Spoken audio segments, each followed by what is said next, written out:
Ya, halo, assalamualaikum warahmatullahi wabarakatuh. Selamat sore semuanya. Bersama-sama lagi di sini. Topik untuk ngobrol santai pada sore hari ini adalah mengenai studi red light dan autoimun. Ini topik yang buat saya cukup menarik. Kenapa? Karena sudah ada beberapa kasus di mana ya pengalaman gitu ya, di mana red light diterapkan pada autoimun. Yang sekarang akan dilakukan adalah di salah satu kota di Jawa. Itu penerapan studi red light terhadap autoimun psoriasis. Tapi hasilnya nanti akan diumumkan setelah ada sesuatu yang terlihat signifikan. Kita kan menduplikasi. Oke, sekarang kita lihat dulu mengenai studi red light dan autoimun. Apa itu autoimun? Yakni kondisi ketika sistem kekebalan tubuh menyerang tubuh sendiri secara keliru. Ada sekitar 80 jenisan penyakit autoimun dengan sebagian gejala yang agak mirip gitu ya. Cuman bagusnya adalah penyakit autoimun ini nggak menular dari satu orang ke orang lain. Jadi misalnya kayak ada orang kena autoimun GBS misalnya gitu. Ya dia tidak menular ke yang lain. Ada orang kena autoimun RA misalnya, rematik gitu kan, ya nggak menular ke orang lain. Jadi Anda tidak perlu takut ketika berada di lingkungan di mana ada penderita autoimun di situ, karena dia tidak menular. Nah, gejala penyakit autoimun itu bisa muncul dari mulai usia 15 sampai 44 tahun. Jadi kalau udah usia kepala empat, paling tidak ya harus diwaspadai, gitu kan? Khawatirnya ada gejala-gejala yang mungkin menyertai. Nah, ini menariknya. 78% penderita autoimun adalah perempuan, iya kan? Jadi mesti hati-hati tuh. Jadi misalnya ada perempuan yang mesti harus dia melakukan inilah apa namanya pemeriksaan, nah, cek dan dicek katakanlah begitu ya. Nah, penyakit autoimun ini bisa diketahui dengan melakukan cek darah, ya sesuai dengan jenisnya, gitu kan, berdasarkan munculnya gejala-gejala atau yang mungkin mirip gejala-gejalanya dengan uh, jenis autoimun yang menyertainya. Ini beberapa jenisnya. Tadi sudah sebutkan ada lebih dari 70 ya, mungkin 80-an yang sudah terdata. Ini hanya beberapa saja. Seperti RA, rheumatoid arthritis, kita biasanya bisa sebagai rematik, gitu kan. Kemudian ada lupus, ada psoriasis yang kulitnya apa namanya memerah seperti kasar gitu permukaannya, gitu kan. Ada yang bisa luka, ada colitis ulceratif, ada anemia perniciosa, ada multiple sclerosis atau MS, ada Crohn, ada sindrom Sjögren, ada penyakit Edison, bahkan diabetes mellitus tipe 1 dan beberapa referensi malah masukkan diabetes mellitus tipe 2 sebagai autoimun. Hmm. Kemudian ada namanya penyakit Hashimoto, ada penyakit celiac, ada Guillain-Barré syndrome. Saya pernah ada salah satu peserta yang dia kena GBS ini atau Guillain-Barré syndrome. Itu harus berobat di rumah sakit, kemudian ya lumpuh karena menyerang syaraf. Dan harus diobati dengan sekian ampul obat yang satu ampulnya mahalnya luar biasa. Tapi dengan takdir Tuhan, beliau selamat hingga saat ini. Ada juga pasien saya di pasar Minggu, ya, pasien privat pasar Minggu yang kena imun trombositopenik purpura ITP. Ya ini trombositnya turun terus nggak pernah naik-naik. Ya ketika latihan, olah napas rajin, dilatih, kemudian dikasih PR, dan alhamdulillah sampai sekarang naik. Hasilnya bagus. Itu pernah saya munculkan di YouTube studi kasusnya, bagaimana olah napas bisa untuk membantu mereka yang terkena autoimun ITP atau imun trombositopenik purpura untuk membaik dengan hasil trombositnya naik. Ada juga penyakit Graves atau Graves, ada juga autoimun hepatitis. Jadi yang kena hepatitis, nah ini nih salah satu jenis dari autoimun. Hati-hati, harus di off-kan, gitu kan, atau harus dibuat negatif. Nah ini salah satu saja. Nah, kita akan lihat dulu statistiknya ya. Ini statistik ini di Amerika. Di Amerika itu mereka yang kena autoimun itu sekitar 50 jutaan lebih ya. 50 jutaan lebih. Luar biasa kan? 50 jutaan itu bukan jumlah yang apa namanya sedikit, itu banyak. Itu mewakili 15,5% total populasi itu di Amerika. Kita lihat yang di Inggris. Inggris itu 10% dari total populasi yang kena autoimun tuh. Meliputi 7,4% laki-laki dan 13,4% wanita. Maka tadi disebutkan tuh, ya kan rata-rata ya sekitar apa namanya 78% pengidap autoimun itu adalah perempuan. Nah sekarang kita tadi lihat Amerika dan Inggris gitu kan, 15,5% dari 345 juta jiwa. Berarti lebih dari 57 juta, lebih dari 50 juta ya, kurang lebih sekitar 53, sekian. Itu banyak 53, sekian juta jiwa yang kena autoimun di Amerika itu. Inggris 10% dari 69 juta jiwa. Ini data tahun 2024, data penduduknya. Sedangkan data autoimunnya dari sumber Lancet itu 10% untuk Inggris. Nah, sekarang pertanyaan untuk Indonesia. Nah, Indonesia itu penduduknya 282 juta total penduduknya. Nah, pertanyaannya berapa yang kena autoimun? Kita nggak tahu karena nggak ada datanya. Tapi kalau misalnya pakai asumsi menggunakan data Amerika atau Inggris ya persentasenya, jadi kalau 10% saja dari 282 juta, berarti artinya 28,2 juta jiwa penduduk Indonesia terkena autoimun. Jika 15% saja, berarti sudah 42,3 juta jiwa. Hampir menyalip Amerika. Padahal dengan jumlah penduduk Amerika yang lebih banyak, kurang lebih ya 70-an juta gitu kan. Luar biasa, itu belum termasuk berapa biaya kesehatan yang harus dikeluarkan. Untuk 15,5% dari total populasi penduduk Amerika saja, itu mereka mengeluarkan paling tidak 100 miliar dolar. 100 miliar dolar, luar biasa. Itu berapa kuadriliun tuh. Udah bukan berapa triliun lagi, tapi berapa kuadriliun. Dengan Inggris itu untuk 10% saja itu bisa berapa ratus juta pound sterling gitu kan. Berapa ratus juta GBP lah begitu. Indonesia luar biasa, ya kan? Nah, kita akan lihat ini beberapa studi tahun 2021 pada di Indonesia ya. Jumlah rumah sakit yang melaporkan kasus lupus. Kasus lupus ini hanya salah satu jenis saja, ya kan? Cuma segitu tuh yang melaporkan tuh. Ya kan kelihatan tuh. Untuk selia hanya 5,3%. RA 5,3%. Kemudian ankylosing spondylitis 5,3%. Nah, saya juga pernah ada pasien yang kena ankylosing spondylitis. Ankylosing spondylitis itu gampangnya begini. Ini jenis autoimun yang menyerang tulang belakang. Jadi tulang belakang itu nyatu. Nyatu sehingga tidak ada celah dan mengeras seperti bambu. Maka ankylosing spondylitis itu biasa disebut sebagai bambu spine. Bambu spine. Seperti ruas-ruas bambu nempel semua, maka dia nggak bisa gerak-gerak ke sana kemari seperti kita melentur gitu kan. Badannya bisa miring kanan, miring kiri, bisa tekuk kanan, tekuk kiri, tekuk depan, tekuk belakang, bisa memutar pinggang dan sebagainya. Orang-orang yang kena ankylosing spondylitis ini biasanya nggak bisa. Maka waktu itu salah satu solusinya supaya keseluruhan dari ruas tulang belakang tidak menyatu, beberapa ruas di lumbarnya itu terpaksa dioperasi dan dipasang cincin atau ring. Dan ini rasanya luar biasa menyakitkan. Ya kan stresnya tinggi sekali. Ya alhamdulillah, karena beliau ya cukup dekat dengan saya gitu, salah satu senior juga. Kemudian dilatih pernapasan, ya sampai sekarang masih baik-baik saja. Berarti sudah berapa tahun nih? Kayaknya dari 2017 kayaknya. Berarti udah 7 tahun lebih tuh. Iya. Bisa sana kemari, kalau ada workshop juga, misalnya saya bikin workshop di Diraja, sesekali beliaunya datang, begitu. Di kelas-kelas juga saya kelas Zoom, saya sering masukkan supaya dia latihan di rumah. Sekarang udah latihan sama istrinya, ya alhamdulillah. Kemudian yang melaporkan masalah penyakit Sjögren hanya 7,2%. Lupus hanya 11,8%. Kemudian penyakit Hashimoto tiroiditis atau hipertiroid 12,9% yang melaporkan.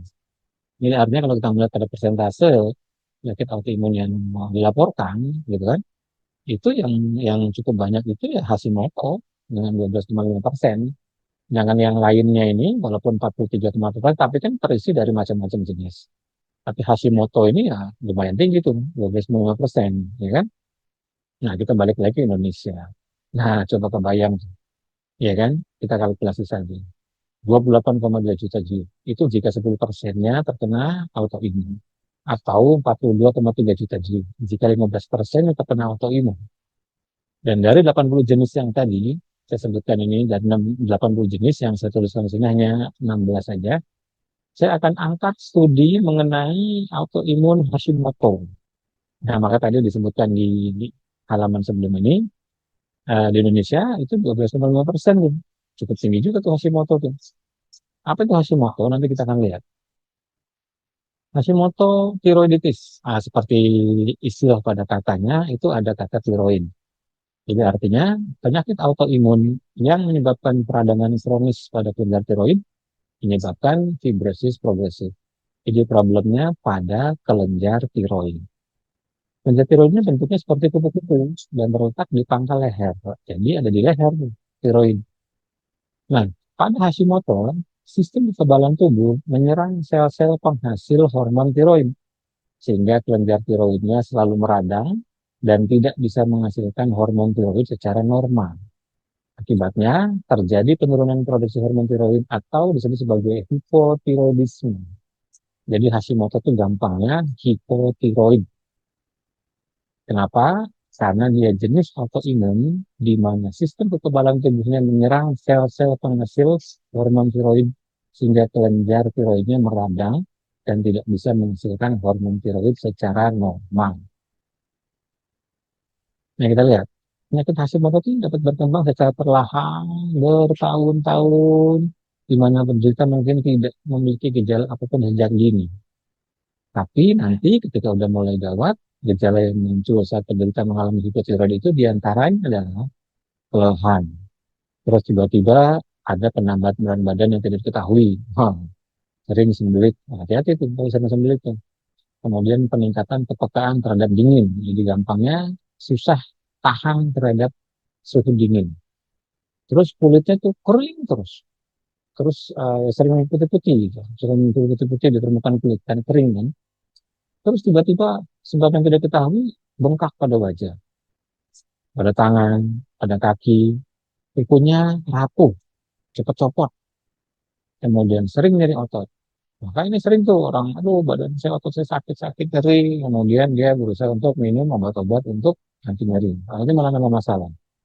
Bagi perempuan, dia dan menstruasi yang tidak teratur atau memang berat. Dalam beberapa kasus, peradangan ini menyebabkan kelenjar tiroidnya membesar, jadinya jadi kayak gondok begitu.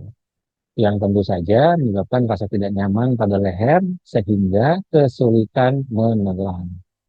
Jadi kalau udah muncul yang kayak gini, kemudian munculnya secara sering, Anda mesti harus waspada.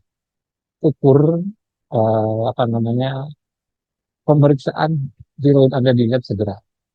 Nah sekarang pemeriksaan lainnya apa saja? Ya ini TSH, T4, dan TPO.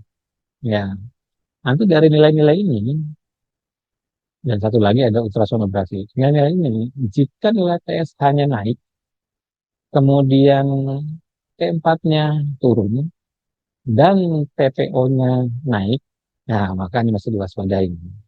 Saya tahun lalu udah apa namanya periksa tiroid, TSH, T4, T3, kemudian ada TPO, ya alhamdulillah normal. Semua nilainya alhamdulillah baik. Jadi Anda sarankan, ya periksalah. Jika ada peningkatan, memang ini kalau namanya peningkatan berarti nggak bisa di dalam satu saat ya. Misalnya sekali ukur, ya kecuali dari angka rujukan. Jadi kalau angka rujukannya misalnya 10, nilai Anda 20, katakanlah begitu, oh berarti ada peningkatan. Kemudian misalnya ST4-nya 10, nilai Anda cuma 5, misalnya begitu, berarti ada penurunan.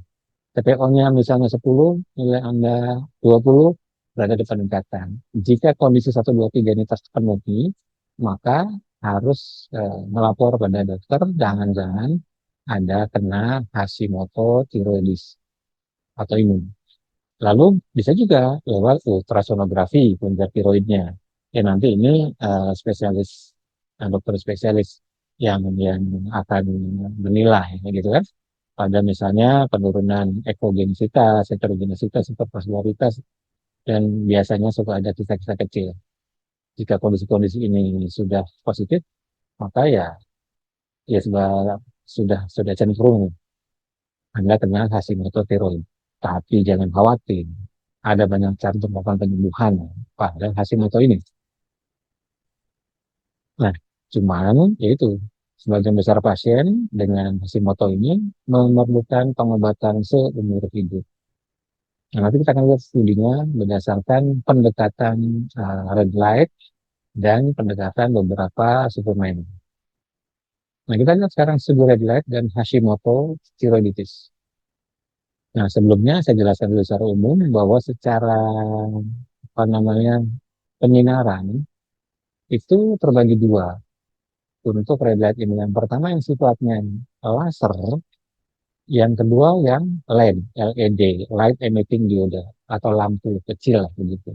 Kalau laser ini dia tembak lurus bertenaga tinggi. Nah, tapi biasanya mahal dan perlu safety keamanan yang tinggi.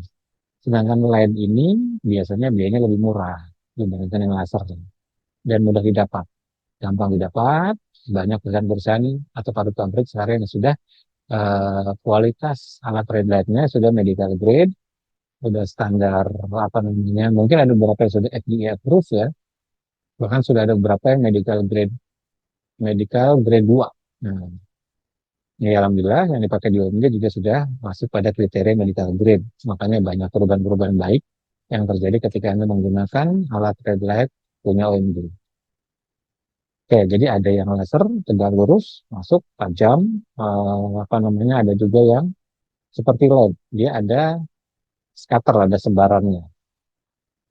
Nah, sekarang kita kan lihat uh, jurnal yang memperbandingkan apakah lebih baik menggunakan alat red light yang seperti laser atau yang menggunakan LED. Nah, sebelumnya saya jelaskan secara singkat begini. Apa tujuan utama dari penggunaan red light ini? Pertama adalah pada panjang gelombang tertentu yaitu 600 sampai 1100 nanometer ini, sinar yang masuk ke kulit akan mengenai mitokondria, akan mampu menyentuh mitokondria. Dan ketika sinar ini mengenai mitokondria, mitokondria itu gampangnya adalah generator sel atau baterai selnya. Atau eh, kalau ilustrasi itu seperti gensetnya lah. Ya kan? Maka apa fungsi baterai, fungsi genset? Itu menghasilkan energi. Nah, kalau kita melihat merunut pada proses pembentukan energi, mulai dari glikolisis, gitu kan?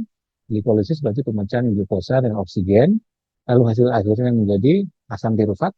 Asam pirufat ini nanti akan masuk pada siklus Krebs, ya kan? Diproses demikian rupa, lalu setelah itu dia akan masuk lagi pada namanya elektron transport chain atau ETC. Elektron transport chain itu seperti yang ada gambar di sini, yang hitamnya 4, yang merahnya 1.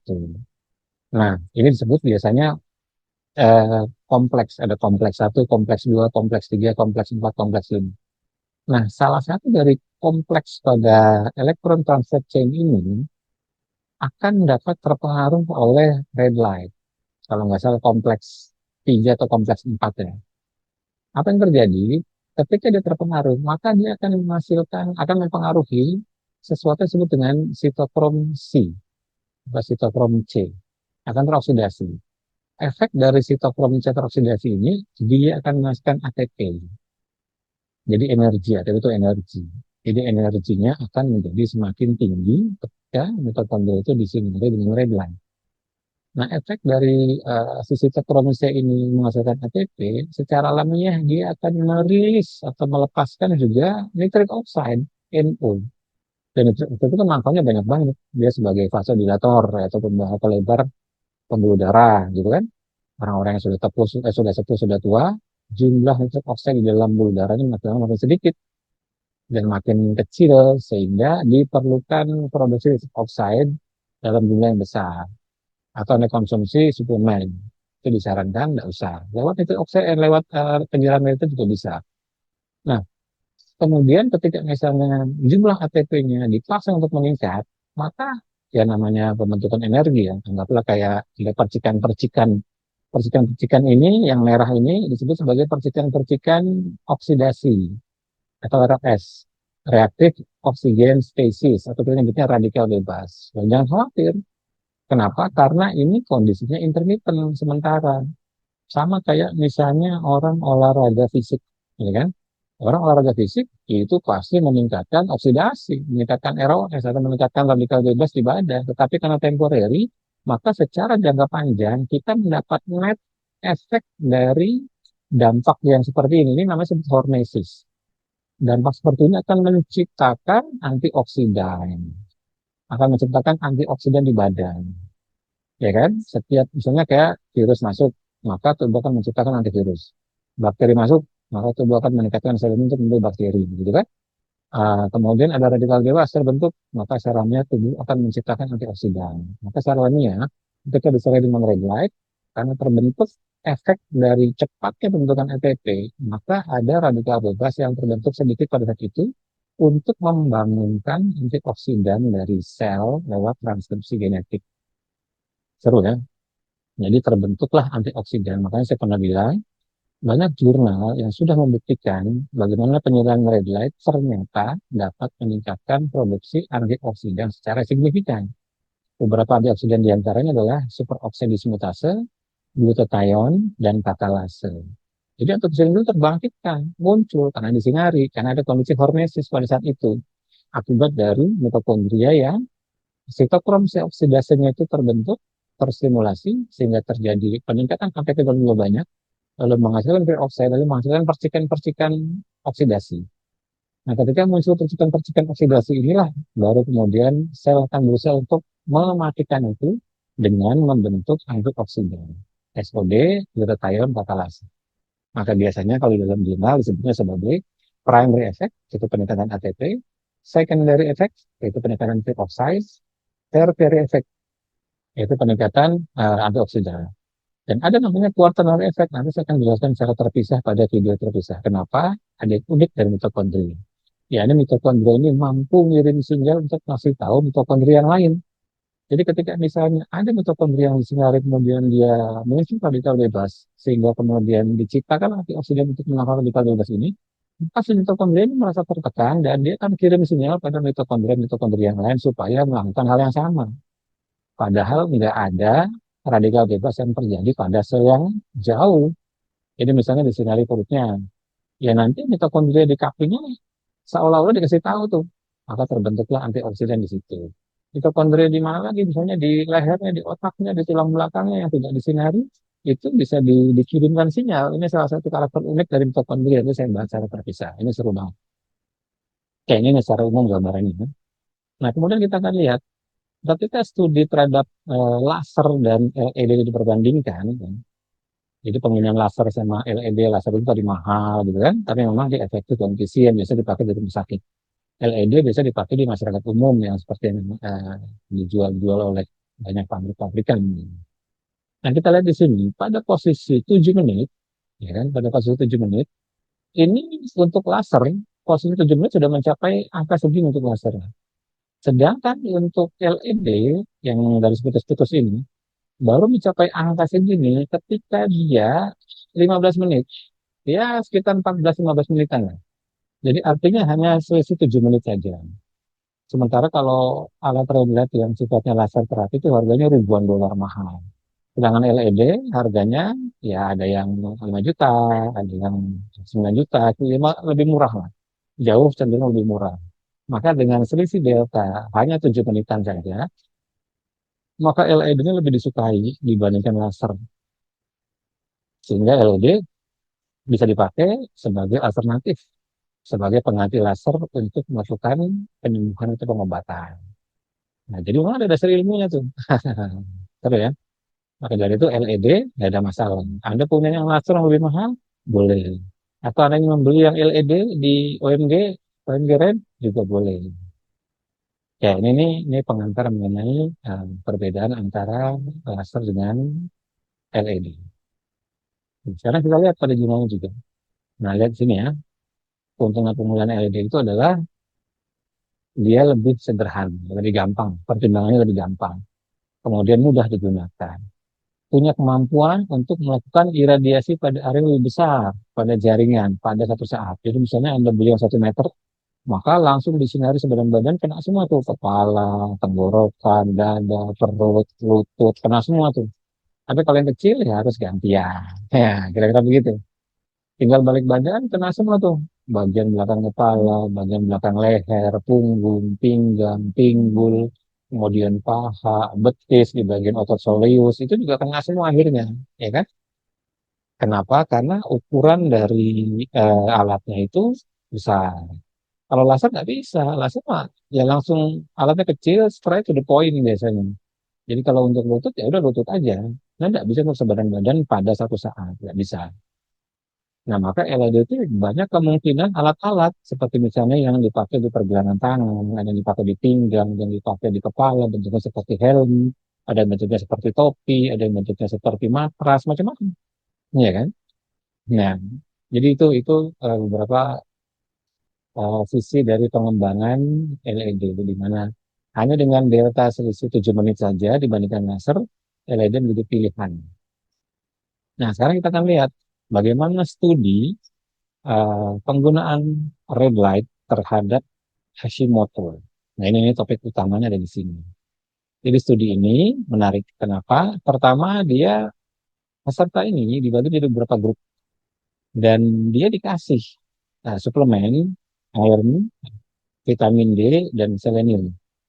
Setelah itu, ada grup yang disinari dengan red light dan ada grup yang tidak disinari dengan red light. Durasinya adalah 2 sesi per hari selama 3 hari. Jadi 2 sesi per hari selama 3 hari. Kita akan lihat jurnalnya ya. Nah, ini luar biasa, ada 350 pasien, gitu kan? Ada grup satu, dia menerima red light dan suplemen vitamin D, iron, selenium. Dengan grup 2 hanya menerima diet suplemen saja. Jadi grup 2 itu hanya suplemen saja, yakni vitamin D, iron, dan selenium saja. Nah, kemudian diperbandingkan hasilnya. Nah, pada mereka yang grup yang mengenai yang dikenai red light therapy plus suplemen vitamin D, zinc, dan selenium tadi, terjadi peningkatan T3. Nah, nanti kita akan lihat. Dan terjadi penurunan 500 poin pada TPO. Jadi penurunan apa namanya antibodi TPO itu sebesar 500 poin itu sangat sangat sangat signifikan. Maka lihat nilai P-nya. Nilai P-nya itu 0,0001.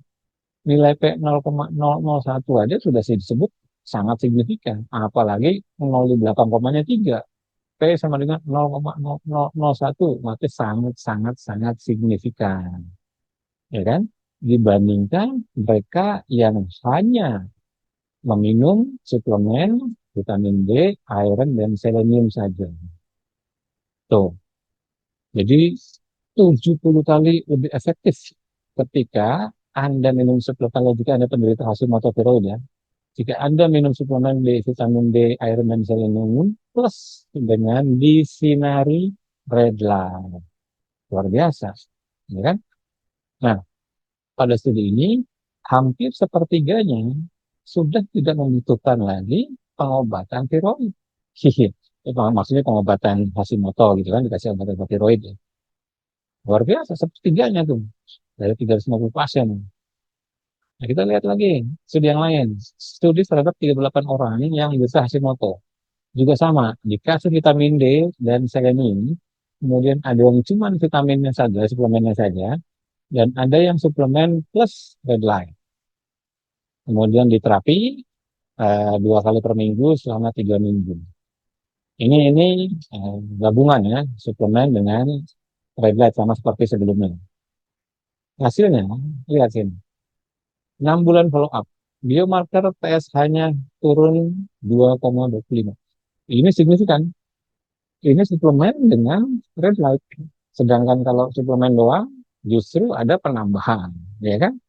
Tapi ketika suplemen ketemu dengan red light, maka terjadi penurunan signifikan. Nilai TPO-nya turun sampai 433.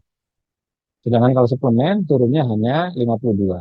Maka lihat sini, kalau yang di jurnal sebelumnya itu kan, itu jurnal yang pertama itu clinical trial. Jadi jurnal yang yang ini ya, yang ini dia. Nah ini clinical trial, clinical trial. Itu turunnya sampai 500 poin TPO-nya. Sedangkan di jurnal yang ini, itu turunnya sampai 433. Jadi memang turunnya sangat signifikan mendekati penelitian di jurnal yang pertama. Padahal nggak saling sambung gitu. ini juga berdiri sendiri, gitu kan, dengan derajat clinical trial yang cukup tinggi, derajat tunanya tinggi. Maka dari itu sering saya bilang, jika Anda konsumsi suplemen, Anda coba bantu untuk meningkatkan efektivitas dari suplemennya, itu tidak hanya dengan olah napas, napas ritme, juga dengan penyinaran red light. Ini signifikan banget. Ya, walaupun kalau misalnya orang-orang yang menderita Hashimoto ini hanya minum suplemen aja dia 52 ya penurunannya ya, untuk TPO-nya, antibodi TPO-nya. Tapi kalau pakai red light itu sampai 433. Ya, kan? Kebayang kan? Ya sekitar 8, ya 7, 8, 9 kali lipat ya efektivitasnya. Luar biasa. Dan ini sangat, sangat, sangat luar biasa. Gitu. Dan terjadi penurunan juga berat badan lumayan. Body mass indexnya juga turun. Ketika menggunakan suplemen vitamin D, selenium ditambah dengan penyinaran. Tuh. Jadi jangan ragu-ragu. Kenapa? Memang sebenarnya derajatnya tinggi, sudah tinggi terakhir. Jadi ketika saya bilang supaya punya alat rendah ini, ya tujuannya supaya meningkatkan efektivitas. Anda rajin minum suplemen, tapi nggak ada perubahan berarti. Kenapa? Bisa jadi ada yang kurang pengetahuannya. Apa itu? Ya red light ini. Iya kan? Ketika Anda punya red light-nya, lalu juga dengan suplemennya, hasilnya jadi bagus. Kalau suplemen only, ya hasilnya kurang lebih seperti ini. Apalagi nanti suplemen, red light, dan olah nafas. Belum lagi nanti berendam. Semua itu pasti akan luar biasa banyak. Nanti saya akan munculkan studi-studi. Keren ya? Nah, ada lagi studi yang ketiga. Nah, ini diberikan terapi red light murni. Nah, terapi red light murni, dia randomized control trial. Ini studi yang derajatnya juga sangat tinggi. Yang satunya lagi fake light. Nah, jadi satunya ya pura-pura dikasih sinar lah, kira-kira begitu. Untuk melihat efektivitasnya, yang satu pakai sinar merah, yang satu katakanlah pakai sinar lampu biasa. Nah, ini 10 sesi selama 5 minggu. Jadi berarti seminggunya 2 kali. Kurang lebih seperti itulah. Ya kan? Selama 5 minggu berarti seminggunya 2 kali. Nah, kita lihat hasilnya. Nah, jadi studi ini untuk melihat eh, seberapa pasien ini layak untuk diturunkan dosisnya. Gampangnya begitu. Seberapa pasien ini layak untuk diturunkan dosis obatnya. Nah, ternyata ketika disinari dengan red light, ketika disинari dengan red light, ternyata obat untuk Hashimoto namanya levothyroxine, dosisnya bisa diturunkan secara signifikan. Tuh, jadi tambah turun konsumsi obatnya hanya dengan disinari aja, ya kan? Nah, temuan ini menyarankan, nih kalimat yang saya uh, centernya, kalimat ini, temuan ini menyarankan bahwa red light efektif dalam meningkatkan fungsi tiroid, mem- mempromosikan penurunan antibodi TPO yang tadi kan, dia jumlah pertama turun 9.500, jumlah yang kedua turun 433, luar biasa. Tuh, jadi jangan ragu. Seru ya. Nah, ini kita lihat nih datanya nih. Bahkan pada studi ini hampir separuhnya sudah tidak membutuhkan lagi obat-obatan. Luar biasa, ya kan? Nah, ini levothyroxine dosisnya ini dia makin turun untuk mereka yang disinari dengan red light. Tuh, makanya jangan ragu-ragu. Ayo, satu rumah, satu red light. Kalau Anda menderita Hashimoto, memiliki alat red light, maka Anda dapat menurunkan konsumsi obat hingga separuh, bahkan bisa lebih pun. Luar biasa. Nah, kemudian studi yang sama untuk berusaha untuk memfollow up selama 6 tahun. Nah, selama 6 tahun, hasilnya ternyata sama. Hmm. Jadi di follow up selama 6 tahun, hasilnya sama. Sama itu artinya signifikan perubahannya tadi. Terjadi apa namanya penurunan pada antibodi TPO, gitu kan? kemudian terjadi perbaikan pada fungsi tiroidnya hanya dengan disinari. Dan jika dikombinasikan dengan vitamin D3 plus selenium, jika pada jumlah yang satunya lagi ada tambahan iron, maka perbaikannya menjadi sangat signifikan. Jadi di sini kelihatan bahwa red light-nya itu punya peran yang sangat signifikan terhadap perbaikan tiroid pada penyakit autoimun Hashimoto. Nah, seru ya. Jadi kalau kita summary di sini, dia terjadi peningkatan fungsi mitokondria ketika disinari, terjadi peningkatan pada sirkulasi darah, terjadi peningkatan pada produksi antioksidan akibat dari sistem percikan yang terbentuk dari ATP yang di-generate dengan cukup banyak, maka produksi ini akan meningkatkan antioksidan. Outcome-nya atau hasilnya memperbaiki produksi fungsi tiroidnya. Jadi bagi Hashimoto ini penting banget. Mengurangi tiroid hormon antibodi TPO tadi. Jadi bagi Anda yang melihat video ini kemudian didiagnosa menderita Hashimoto, jangan ragu-ragu untuk memiliki alat red light. Karena jurnalnya berderajat tinggi, yang pertama clinical trial, lalu kemudian randomized control trial. Ya, memang saya tahu bahwa jurnal itu ada yang namanya positive bias, ada juga negatif bias result. Tapi hingga saat ini tiga jurnal yang derajat tinggi yang saya ceritakan pada uh, slide-slide sebelum ini terbukti nyata. Jadi nggak ada salahnya. Toh pasien yang Hashimoto autoimun itu tidak disuruh untuk minum-minum yang lain, ya kan? Dia tetap masih mengkonsumsi obat dokter. Hanya cukup disinari saja dengan effort yang sangat gampang sekali. Tinggal duduk manis, miliki alat reset nya, lalu setel di depan badan, sinari setiap hari. Nah, ini safe dan efektif. Kenapa saya bilang begitu? Tiga jurnal tadi derajatnya tinggi, clinical trial, randomized control trial, luar biasa. Tapi tetap Anda harus memonitor level tiroidnya dengan dokter. Sehingga dokter inilah nanti yang akan memutuskan apakah obat tiroid Anda dikurangi atau ditop dengan melihat hasil dari tiroid, apa namanya, uji level tiroidnya. Nah, seperti itu. Seru ya. Hmm. Ya, jadi memang nggak ngarang-ngarang tuh. Dan ini baru berhubungan autoimun yang satu nih, yang Hashimoto.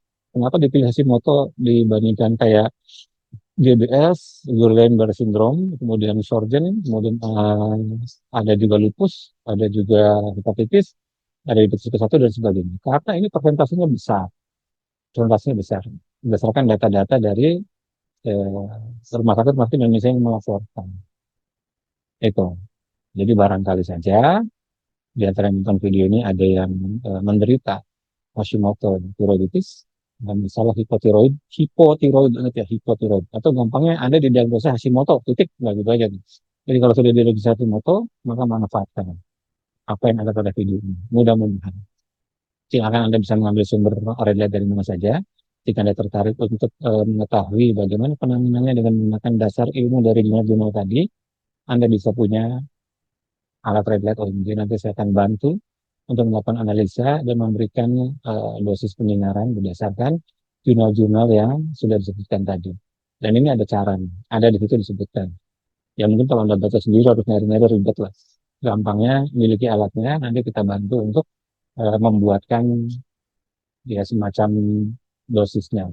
Cara menggunakan misalnya seminggu berapa kali, berapa penyinaran, area mana, kemudian harus pakai apa saja dan sebagainya. Nah, kira-kira seperti itu. Mudah-mudahan informasi ini dapat menambah wawasan. Tetap jika Anda punya masalah kesehatan dan untuk melakukan pemeriksaan harus pada dokter, rumah sakit atau klinik. Dan yang nanti untuk membuat keputusan penurunan dosis obat atau pemberhentian dari obat tersebut tetap harus dokternya. Untuk berdasarkan hasil lab. Kalau tiroidnya normal terus, ya diobati terus, ya nggak mungkin. Kalau tiroidnya normal terus, ya pasti ya coba dosisnya dikurangi, dok. Kan kira-kira begitu. Ketika dosisnya dikurangi, tiroidnya masih normal terus, gitu kan? Ya nanti dikurangi lagi dosisnya. Terus masih normal lagi, dikurangi lagi, ya jadi stop. Cara alamnya pasti begitu. Ya kan? Ya nggak mungkin misalnya Anda nggak sakit kepala terus suruh minum paracetamol terus kan nggak mungkin. Akhirnya begitu. Ya, terima kasih banyak. Semoga mendapat pengetahuan. Salam komunikasi. Selamat sore semuanya. Jika Anda tertarik untuk memiliki alat red light OMD, silakan kontak Intan. Mumpung Desember ada diskon, baik yang kecil maupun yang besar. Sampai ketemu pada pembahasan outing yang akan datang.